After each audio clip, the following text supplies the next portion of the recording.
如何组装一台 PC 机步骤。组装电脑清单。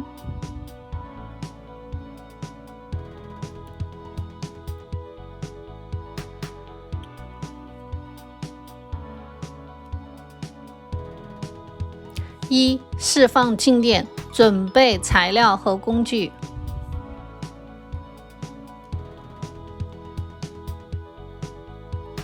2、打开机箱并准备安装。3、安装额外机箱风扇，可选。4、准备主板以进行机外安装。5、将 CPU 抓入主板。6、将 CPU 散热片装入主板。7、将内存条插入主板。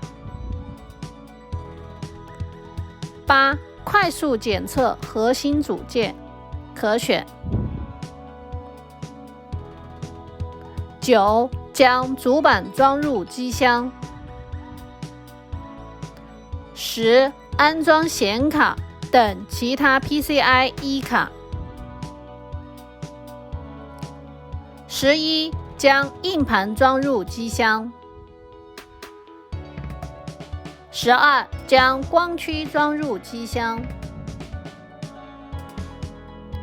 13、安装 USB 接口读卡器。14、连接机箱面板前电源线。15、将电源装入机箱。16、将电源线接到组件。17、上螺丝封箱。18、连接鼠标和键盘。19、连接显示器。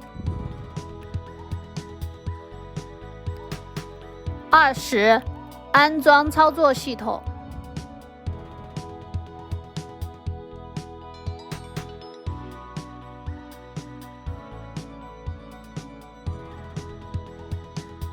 谢谢观看，欢迎订阅 Joy 的频道。